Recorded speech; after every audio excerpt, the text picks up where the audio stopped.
Hello everyone, my name is Alisha Churchill. आज हम continue करेंगे क्लास 7th का चैप्टर जो है फॉरेस्ट आर लाइफलाइन। हमने लास्ट वीडियो में पढ़ा था कि जो फॉरेस्ट होता है वो इकोसिस्टम जैसा कैसा काम करता है। Okay, forest is an ecosystem. तो how forest work as an ecosystem हमने लास्ट वीडियो में पढ़ा था। हमने पढ़ा था कि फॉरेस्ट में बहुत सारे बायोटिक और एबायोटिक फैक्टर्स पाया जाता है।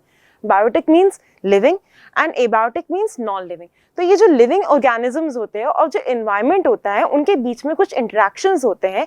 कहीं ना कहीं लिविंग बीइंग्स एनवायरनमेंट पर डिपेंडेंट है। तो इन इंटरेक्शन को ये दोनों मिलके क्या बनाता है, एक इकोसिस्टम का फॉर्मेशन करता है। ये हमने पढ़ा था लास्ट क्लास में।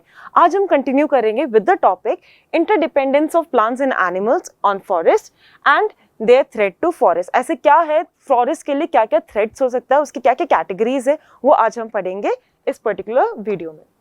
तो moving on to first slide, that is interdependence of plants and animals. ये जो प्लांट्स और एनिमल्स है वो आपस में कैसे डिपेंडेंट है, ये जो प्लांट्स एंड एनिमल्स है वो आपस में कैसे डिपेंडेंट है, ये हम पढ़ेंगे आज इस पर्टिकुलर वीडियो में। तो फर्स्ट ऑफ ऑल हम पढ़ेंगे dependence of plants on animals compounds and inorganic compounds.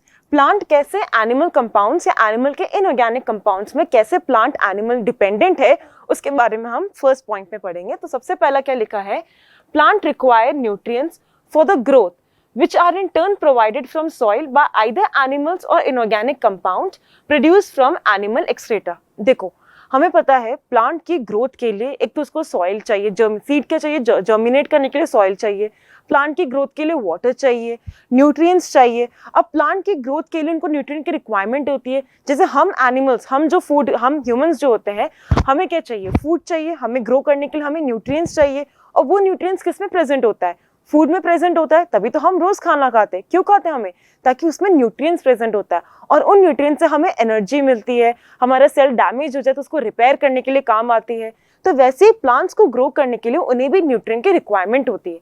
अब वो न्यूट्रिएंट की रिक्वायरमेंट को फुलफिल करने के लिए अब ये न्यूट्रिएंट्स उनको कहाँ मिलता है, सॉइल से मिलता है। अब सॉइल में न्यूट्रिएंट कहीं ना कहीं से तो आया होगा। ऐसे नहीं कि कहीं न्यूट्रिएंट्स तो प्रेजेंट नहीं है, बस ऐसे बन बनाए कहानी, ऐसा कुछ नहीं होता ना। देखो, सॉइल में कहीं ना कहीं न्यूट्रिएंट्स प्रेजेंट होगा, तब जाके प्लांट्स और न्यूट्रिएंट्स को क्या करते हैं, एब्जॉर्ब करते हैं। अब सॉइल में ये न्यूट्रिएंट्स कैसे आया वो हम पढ़ेंगे इसमें। देखो, from animal, either by animal और inorganic compound produce from animal excreta.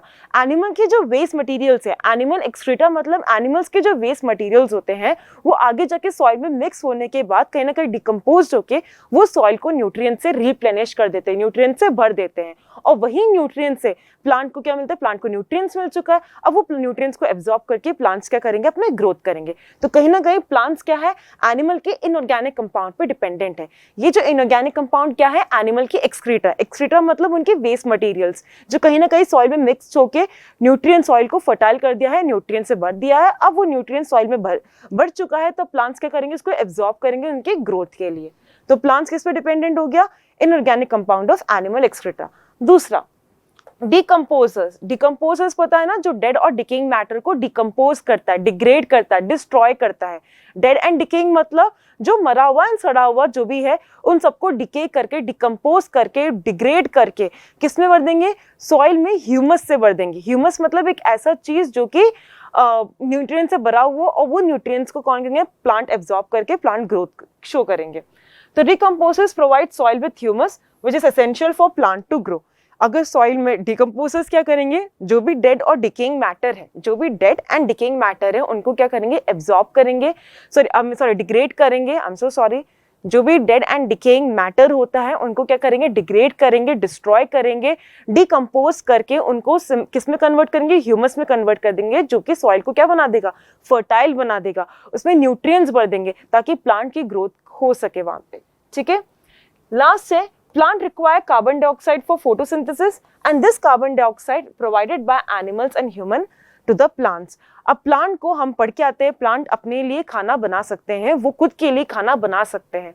तो उनकी रिक्वायरमेंट भी हमने पढ़ा था। उस प्रोसेस को हम क्या बोलते हैं, फोटोसिंथेसिस। और फोटोसिंथेसिस परफॉर्म करने के लिए उनके पास CO2 की रिक्वायरमेंट होनी चाहिए, सनलाइट की रिक्वायरमेंट होनी चाहिए।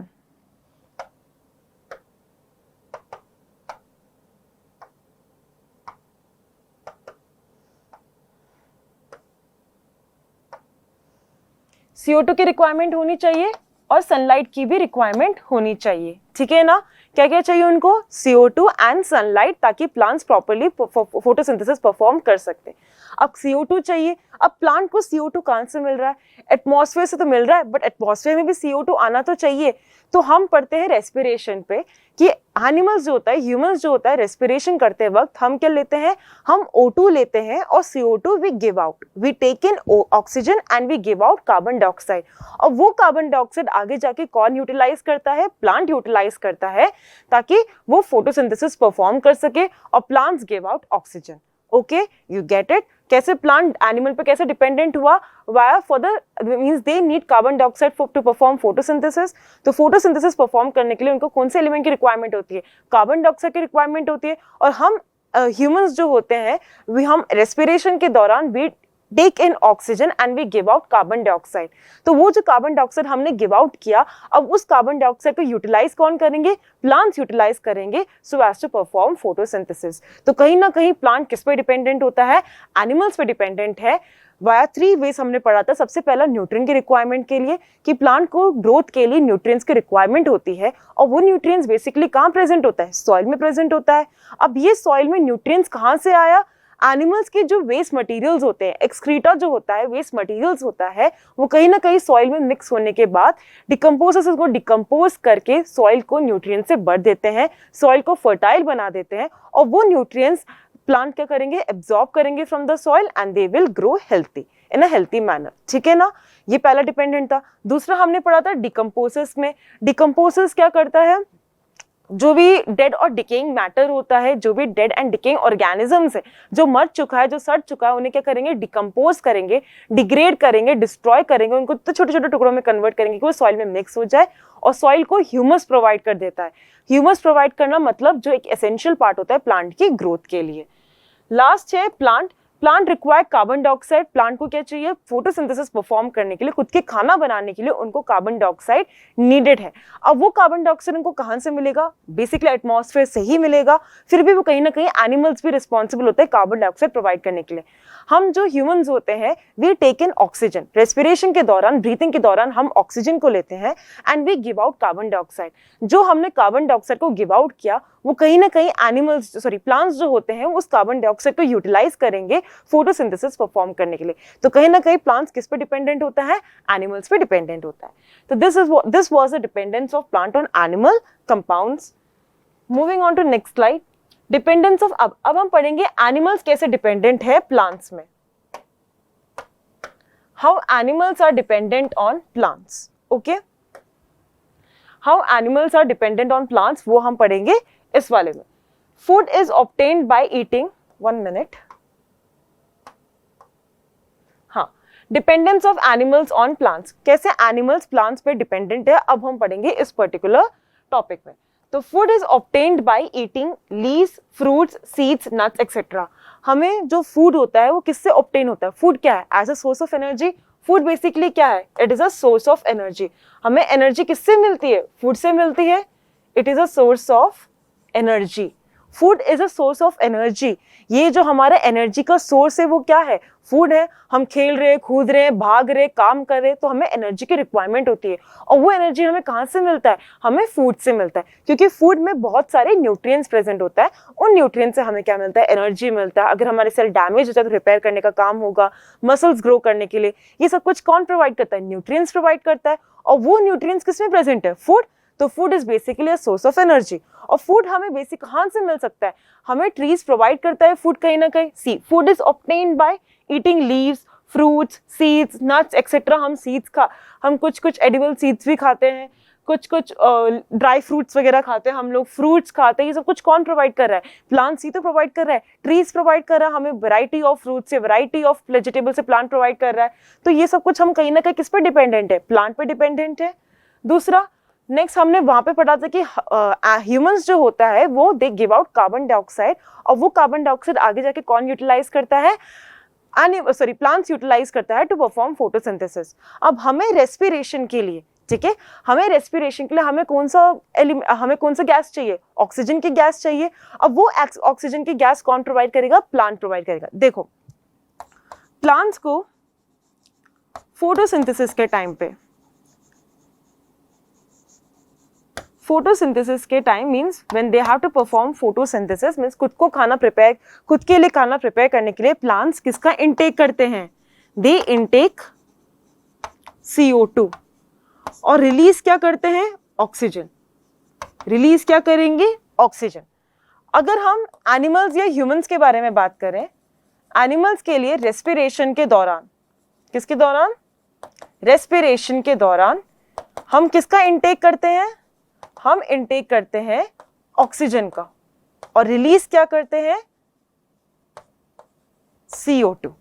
ओके, प्लांट्स जो है फोटोसिंथेसिस के दौरान ड्यूरिंग फोटोसिंथेसिस मींस जब उनको खुद के लिए खाना बनाना होता है तो वो कौन से गैस का इनटेक करते हैं? कार्बन डाइऑक्साइड को इनटेक करते हैं and they give out oxygen. जबकि एनिमल्स जो होते हैं रेस्पिरेशन के दौरान we take in oxygen and we give out CO2। तो ये जो CO2 हमने रिलीज किया वो प्लांट्स क्या करेंगे? यूटिलाइज करेंगे फोटोसिंथेसिस परफॉर्म करने के लिए। और प्लांट्स ने जो ऑक्सीजन रिलीज किया वो कहीं ना कहीं कौन यूटिलाइज करेंगे? एनिमल्स यूटिलाइज करेंगे। So they are both dependent on each other. Plants ने जब ऑक्सीजन रिलीज किया फोटोसिंथेसिस के दौरान, वो ऑक्सीजन अब कौन यूटिलाइज करेगा? एनिमल्स यूटिलाइज करेंगे during respiration. So both plants and animals are dependent on each other. Moving on to next point, shade and protection is provided by large trees. हमें पता है बहुत लंबे लार्ज ट्रीज जो होते हैं जिनके बहुत सारे झाड़ियां हैं, बहुत सारे ब्रांचेस है, बिल्कुल कैनोपिकल लेयर फॉर्म कर देता है, तो वो क्या प्रोवाइड कर रहा है? एक शेड प्रोवाइड कर रहा है, एक ऐसा शेल्टर का काम कर रहा है। क्योंकि बहुत सारे एनिमल्स को, मान लो वहाँ पे बहुत तेज बारिश हो रही है, बहुत ज्यादा ब्राइट सन आ रहा है, तो ब्राइट सन की रे से बचने के लिए, बारिश से बचने के लिए ये जो एनिमल्स होते हैं वो कहाँ अपना शेड के लिए सीख करते हैं? ऑब्वियसली लार्ज ट्रीज के under. They try to find shelter under large trees. Okay, तो शेड एंड प्रोटेक्शन जो है वो कौन प्रोवाइड कर रहा है? ट्रीज प्रोवाइड कर रहा है, क्योंकि इनके जो बहुत सारे ब्रांचेस होते हैं वो आपस में मर्ज करके क्या बना रहा है? एक कैनोपी का फॉर्मेशन कर रहा है। उस कैनोपी के फॉर्मेशन की वजह से वहां पे क्या होता है? कॉन्स्टेंटली शेड होता है। तो हम एनिमल्स को कॉन्स्टेंटली हैवी रेनफॉल से बचने के लिए या ब्राइट सन की रे से बचने के लिए उनको शेल्टर चाहिए, और वो शेल्टर के लिए वहां पे कहाँ जाएंगे? शेड के लिए वो कहाँ पे जाएंगे? लार्ज ट्रीज के पास कहीं ना कहीं वो डिपेंडेंट होते हैं। नेक्स्ट वही चीज है शेल्टर। शेल्टर क्या होता है? Birds live and make their nest on trees. Birds जो होते हैं वो अपना नेस्ट कहाँ बनाते हैं? ट्रीज पे बनाते हैं। Wild animals hide themselves in dense bushes and tall grasses. वही बात है, बुशेस वगैरह में अपने आप को प्रेडेटर से बचने के लिए प्रे वगैरह क्या करेंगे? डेंस बुशेस में अपने आप को हाइड करके रखेंगे कि तो वो बच जाए। जैसे कि हम बोलते हैं ना हमारे ऊपर शिकार करने आते, तो हम क्या करेंगे? मैक्स टू मैक्स यही कोशिश करेंगे कि हम बचने का एक ऐसा तरीका ढूंढे कि वो हमें स्पॉट ना कर पाए। वैसे प्रेडेटर से बचने के लिए प्रे क्या करेंगे? हाइड। जो भी वाइल्ड एनिमल्स होते हैं वो बहुत सारे ऐसे बुशेस में क्या करेंगे? अपने आप को हाइड करके रखेंगे ताकि वो बच सके अपने प्रेडेटर से। ठीक है, उसके अलावा वही सेम चीज है शेल्टर प्रोवाइड करनी। शेड के लिए, शेल्टर के लिए अगर रेनफॉल हो रहा है तो बारिश हो रही है तो एक शेल्टर के तौर पे वो कहाँ पे जाएंगे? लार्ज ट्रीज के पास जाएंगे, क्योंकि वो क्या करेंगे? कॉन्स्टेंटली शेड प्रोवाइड करेंगे, एक प्रोटेक्शन का काम करेगा। और बर्ड्स जो होते हैं, इतने सारे बर्ड्स जो होते हैं वो अपना नेस्ट, अपना घर कहाँ बनाते हैं? कहीं ना कहीं ट्रीज पे ही बनाते हैं। ठीक है, moving on to next last point, that is dependence of human beings on plant. अब ये ह्यूमन बींग्स प्लांट्स में कैसे डिपेंडेंट है? ओके, फर्स्ट फूड जो होते हैं नेचुरल फाइबर्स। फूड हमारा जो भी खाना है नेचुरल फाइबर्स हो गया, like cotton, jute, variety of would products like firewood, timber, ये सब कुछ हमें कहाँ से मिलता है? प्लांट से ही तो मिलता है। हम कमर्शियल लॉगिंग पढ़ा था हमने। कमर्शियल लॉगिंग का मतलब क्या होता है? कि हम टिम्बर को कट कर रहे हैं फॉरेस्ट से, तो उस टिम्बर को कट करने के लिए वो टिम्बर हमें कहाँ से मिल रहा है? प्लांट से ही तो मिल रहा है। हमें फायरवुड चाहिए, वो फायरवुड कहाँ से मिल रहा है? हमें प्लांट से ही तो मिल रहा है। हमें फूड चाहिए, हमें ड्राई फ्रूट्स खाना है, हमें फ्रूट्स खाना है, वेजिटेबल्स खाना है, वो सब कुछ हमें कहाँ से ऑब्टेन हो रहा है? कहीं ना कहीं प्लांट से ही तो ऑब्टेन हो रहा है। उसके अलावा नेचुरल फाइबर्स लाइक कॉटन, हम बोलते हैं ना हम आज कॉटन कपड़े पहन के आए समर के लिए, सब कुछ हमें कहाँ से मिल रहा है? फाइबर्स वगैरह में कहाँ से ऑब्टेन हो रहा है? हमें प्लांट से ऑब्टेन हो रहा है। तो कहीं ना कहीं हम किस पे डिपेंडेंट होते हैं? ह्यूमन बींग्स कहीं ना कहीं किससे डिपेंडेंट है? किसमें डिपेंडेंट कर?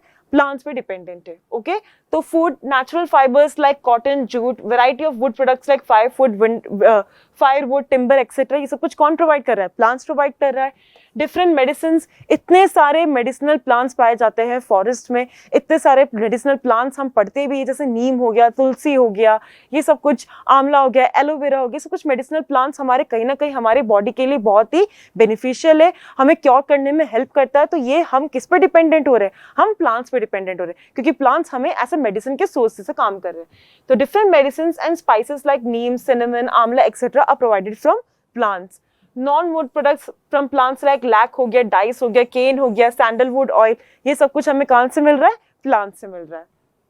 तो हमने पढ़ा था interdependence of plants and animals. हमने देखा था पहले में कि प्लांट्स जो है वो एनिमल में कैसे डिपेंडेंट होता है। प्लांट को न्यूट्रिएंट्स की रिक्वायरमेंट होती है ग्रोथ के लिए, और वो न्यूट्रिएंट्स कहाँ पे प्रेजेंट होता है? सॉइल में प्रेजेंट होता है। अब वो सॉइल में न्यूट्रिएंट्स प्रेजेंट होगा मतलब कहाँ से आया? कहीं ना कहीं एनिमल के जो वेस्ट मटेरियल्स होते हैं वो सॉइल में मिक्स होकर फर्टाइल बना देता है, सॉइल को न्यूट्रिएंट्स से भर देता है, और वो न्यूट्रिएंट्स प्लांट्स क्या करेंगे? एब्जॉर्ब करेंगे अपने प्लांट की ग्रोथ के लिए। तो कहीं ना कहीं प्लांट किस पे डिपेंडेंट होता है? एनिमल पे डिपेंडेंट होता है। फिर हमने पढ़ा था प्लांट्स को कार्बन डाइऑक्साइड की रिक्वायरमेंट होती है फोटोसिंथेसिस परफॉर्म करने के लिए।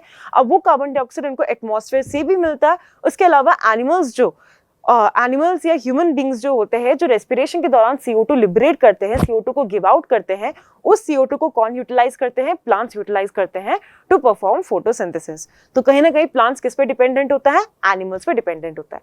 फिर हमने नेक्स्ट पॉइंट में पढ़ा था कि एनिमल्स कैसे प्लांट्स पे डिपेंडेंट होते हैं।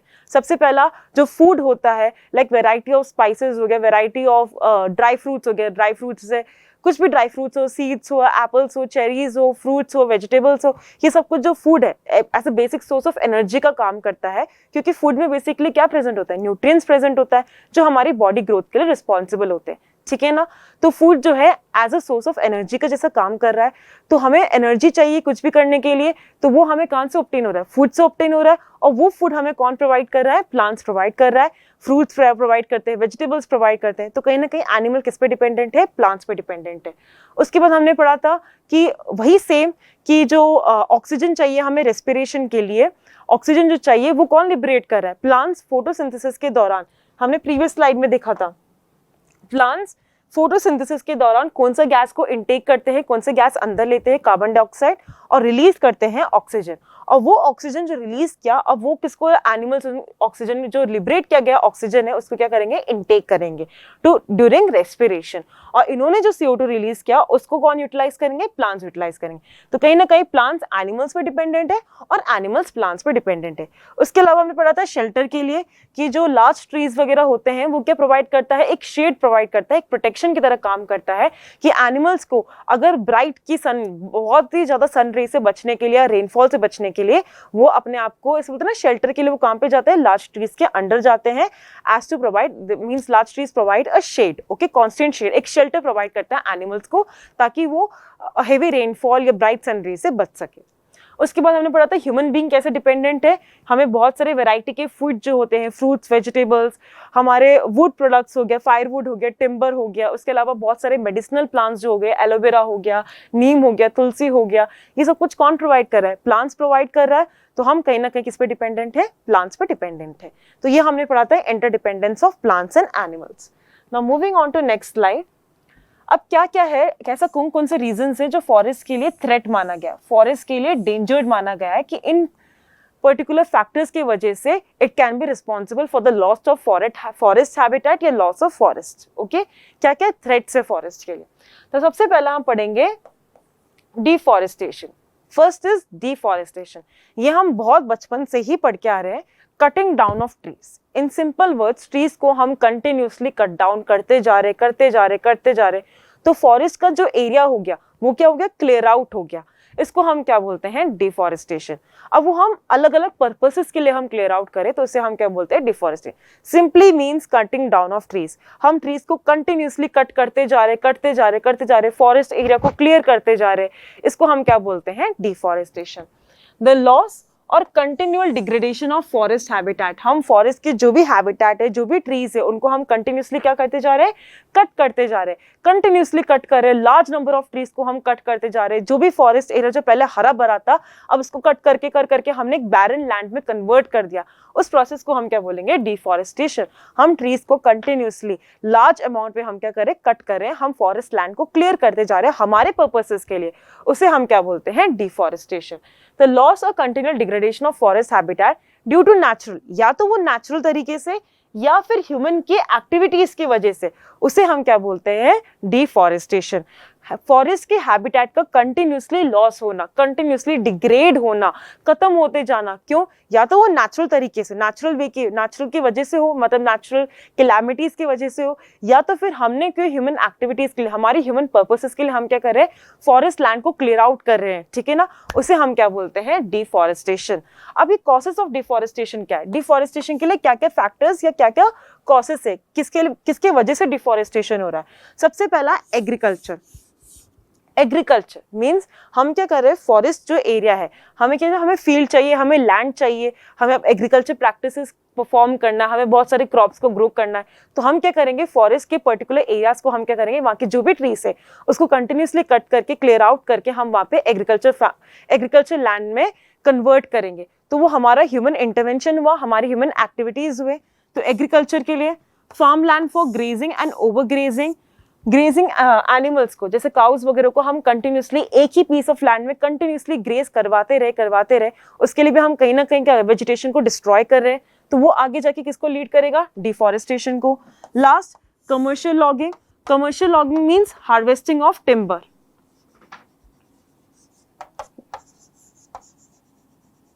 लार्ज स्केल में टिम्बर का हार्वेस्टिंग करना ताकि इसको बेच सके कमर्शियल वैल्यू के लिए, कमर्शियल इकोनॉमिक वैल्यू के लिए, उसे हम क्या बोलते हैं? Commercial logging.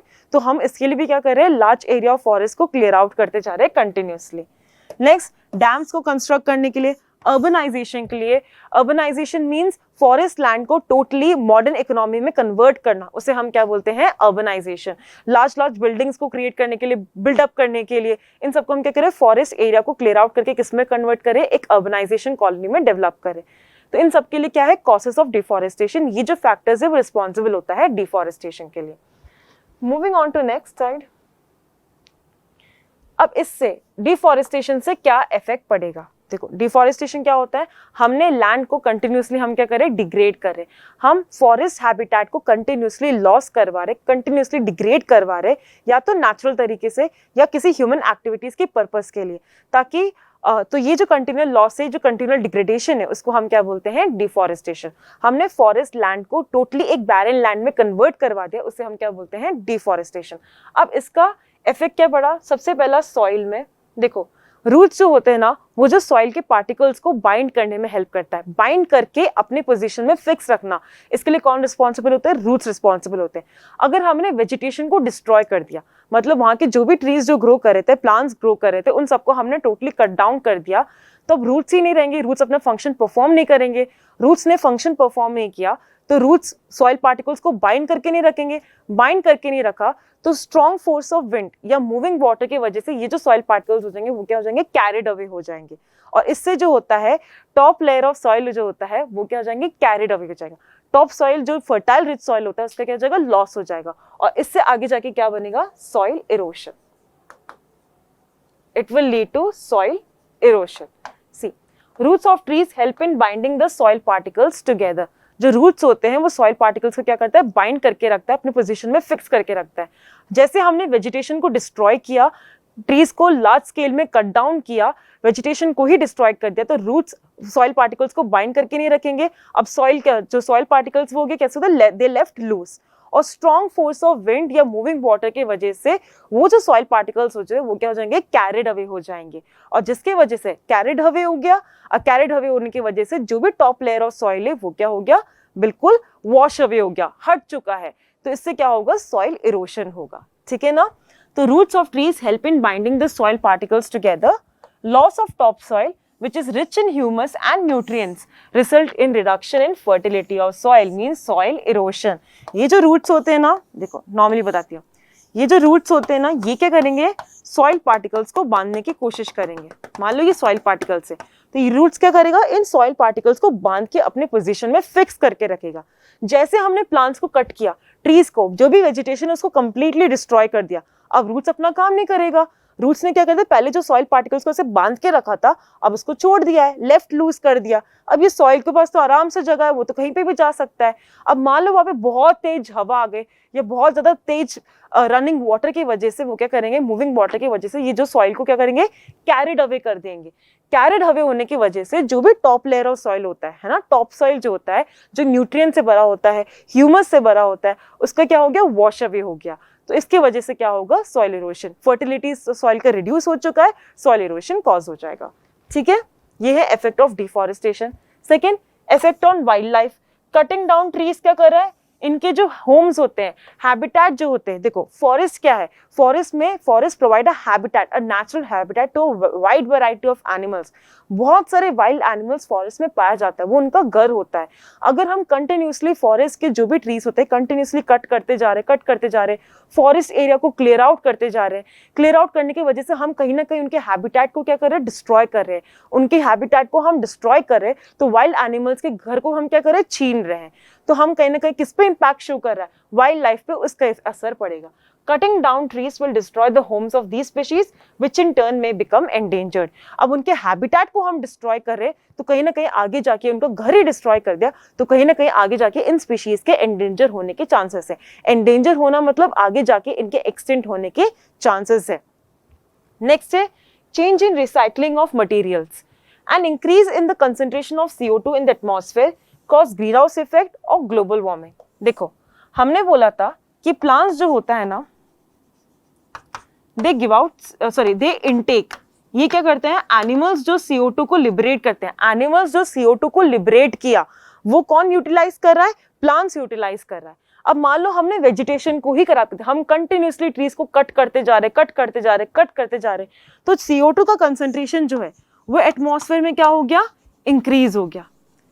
CO2 का कंसंट्रेशन एटमॉस्फेयर में क्या हो गया, इंक्रीज हो गया, और ऑक्सीजन का कंसंट्रेशन एटमॉस्फेयर में क्या हो गया, डिक्रीज हो गया। और इस कंडीशन को हम क्या बोलते हैं, ग्रीन हाउस इफेक्ट और ग्लोबल वार्मिंग। हम क्या कर रहे हैं, हम कंटिन्यूसली, देखो हम जो CO2 को लिबरेट करते हैं, उस CO2 को कौन यूटिलाइज कर रहा है, प्लांट्स यूटिलाइज कर रहे हैं फोटोसिंथेसिस परफॉर्म करने के लिए। अब हमने प्लांट्स को ही कंटिन्यूसली हम कट करते जा रहे, तो वो यूटिलाइज करने का जो फैक्टर है, जो प्लांट्स है, अब उसको यूटिलाइज नहीं कर पाएगा।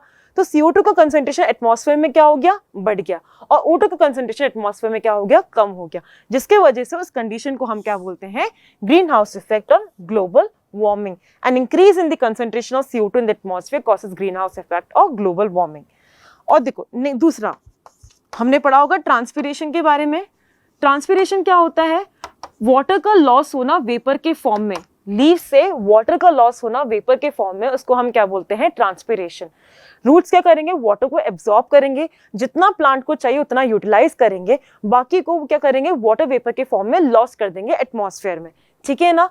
अब ट्रीज ही नहीं रहा, प्लांट्स ही नहीं रहा, तो ट्रांसपिरेशन का रेट क्या हो जाएंगे, रिड्यूस हो जाएंगे, ट्रांसपिरेशन होगा ही नहीं, क्योंकि हम प्लांट्स को क्या करें, कंटिन्यूसली हम वेजिटेशन को क्या करें, डिस्ट्रॉय करें।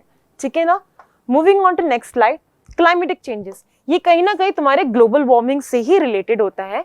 सिंपली मैं समझा देती हूँ कि देखो हमने क्या बोला, हम जो CO2 लिबरेट करते हैं, हम जो CO2 गिव आउट करते हैं, उस CO2 को कौन इनटेक करता है, प्लांट्स इनटेक करता है ड्यूरिंग फोटोसिंथेसिस। अब हमने क्या किया, हमने वेजिटेशन को ही डिस्ट्रॉय कर दिया, हमने कंप्लीटली प्लांट्स को क्या कर, कंटिन्यूसली कट करते जा रहे, तो CO2 का कंसंट्रेशन एटमॉस्फेयर में क्या हो गया, इंक्रीज हो गया, और ऑक्सीजन का कंसंट्रेशन एटमॉस्फेयर में डिक्रीज हो गया।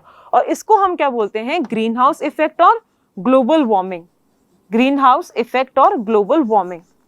अब ये क्या करेगा, CO2 एटमॉस्फेयर में, जब इसका कंसंट्रेशन एटमॉस्फेयर में बढ़ जाता है ना, तो ये क्या करता है बेटा, ये जो सन से जो इंफ्रारेड रेडिएशंस निकलते हैं ना, IRR इंफ्रारेड रेडिएशंस, उसको क्या कर देता है, ट्रैप कर देता है। इंफ्रारेड रेडिएशंस को ट्रैप कर दिया तो टेम्परेचर क्या बढ़ गया, टेम्परेचर जो है इट विल इमीडिएटली राइज, मतलब वो बाहर जाने नहीं देता, रेडिएशंस को ट्रैप करने की कोशिश करता है, वो एटमॉस्फेयर से पास करने की कोशिश नहीं करता, जिसके वजह से हमारे जो एटमॉस्फेयर के टेम्परेचर है वो क्या है, इट विल कंटिन्यूसली राइज। तो इसके लिए कौन रिस्पॉन्सिबल है, ये क्लाइमेटिक चेंज के लिए कौन रिस्पॉन्सिबल होता है, कहीं ना कहीं हम ही रिस्पॉन्सिबल होते हैं, क्योंकि हम क्या कर रहे हैं, कंटिन्यूसली हम प्लांट्स या ट्रीज को कट डाउन करते जा रहे हैं, और इसकी वजह से क्या हुआ, ग्लोबल वार्मिंग हुआ, ग्रीन हाउस इफेक्ट हुआ, और ग्रीन हाउस इफेक्ट की वजह से क्लाइमेटिक चेंजेस देखा गया। तो increase in the concentration of carbon dioxide gas in the atmosphere may lead to an increase in the temperature of the earth as carbon dioxide is a greenhouse gas। ये क्या करता है, ये trap करता है सन की इंफ्रारेड रेडिएशंस को, IRR को क्या करता है, ये ट्रैप करता है और पास करने नहीं देता, जिसके वजह से टेम्परेचर क्या हो जाएंगे, it will rise, okay, increase in the temperature. Next है landslides and floods. Landslides and floods वो कहीं ना कहीं सॉइल इरोशन से ही रिलेटेड होता है, ये जो भी चीज है ना वो सॉइल इरोशन से ही रिलेटेड है बेटा। लैंडस्लाइड्स एंड फ्लड्स, देखो मैंने क्या बोला था, रूट्स जो होते हैं वो सॉइल पार्टिकल्स, मान लो मेरी उंगली जो भी है सॉइल पार्टिकल्स है, उन सॉइल पार्टिकल्स को क्या करते हैं, रूट्स बाइंड करके रख देता है, अपने पोजीशन में फिक्स करके रख देता है। अब हमने क्या कर दिया, हमने वेजिटेशन को ही डिस्ट्रॉय कर दिया, हमने प्लांट्स को कंटिन्यूसली डिस्ट्रॉय करते जा रहे, तो रूट्स ने अपना काम करना छोड़ दिया। अब सॉइल पार्टिकल्स क्या है, मजे में यहाँ से वहां घूम रहे। अब मान लो वहां पे बहुत तेज फ्लड आ गया, देखो सॉइल क्या होता है, natural absorber of water, water को कौन एब्जॉर्ब करता है, सॉइल एब्जॉर्ब करता है। हमने जो टॉप लेयर ऑफ सॉइल है उसको हटा ही दिया, सॉइल की फर्टिलिटी कम हो गया, क्या बोलते हैं, इससे क्या होगा, लैंडस्लाइड्स होने के चांसेस होंगे, सॉइल इरोशन होगा तो लैंडस्लाइड होने के चांसेस होंगे। नेचुरल एब्जॉर्बर, हमने सॉइल को ही, फर्टाइल लेयर ऑफ सॉइल को हमने क्या कहते हैं, वो एब्जॉर्बिंग वाला पावर होता है ना, उसी को हटा दिया, तो वो एब्जॉर्ब नहीं कर पाएगा, जिसकी वजह से फ्लड होने के चांसेस होंगे। Loss of vegetation may lead to reduction in the binding capacity of soil particles, soil particles को बाइंड करने की कैपेसिटी रिड्यूस हो जाएगा, क्योंकि हम वेजिटेशन को क्या कर रहे हैं, कंप्लीटली डिस्ट्रॉय कर रहे हैं रेनी सीजन के तौर पे, which in turn lead to landslides in mountain region. और आगे जाके क्योंकि सॉइल जो है वो फर्टाइल वाला सॉइल जो है, जो नेचुरल एब्जॉर्बिंग का काम करता है वाटर को, अब वो हट चुका है, तो वहां पे फ्लड वाटर क्या हो जाएंगे, कलेक्ट होना स्टार्ट हो जाएंगे, and it will give rise to floods.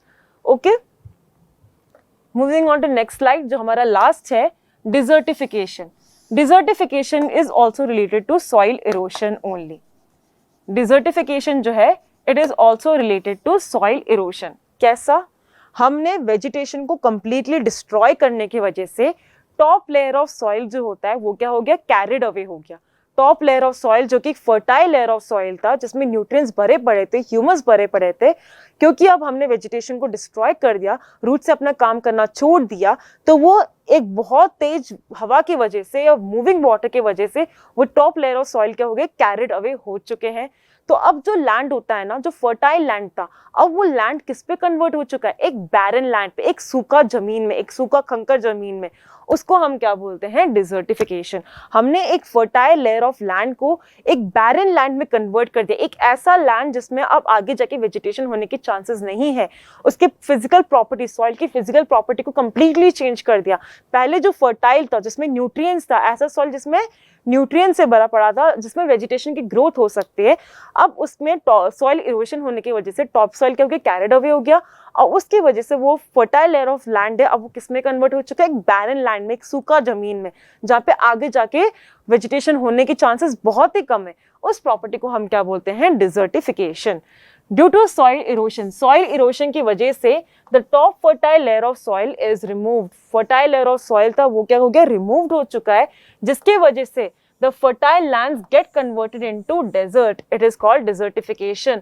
हम क्या बोल सकते हैं, हमने physical properties of soil को change कर दिया। We change the physical properties of soil. इस मेथड को हम क्या बोलते हैं, desertification. And that's all for today. ये हमारा last slide था. Hopefully you all get it. Thank you so much.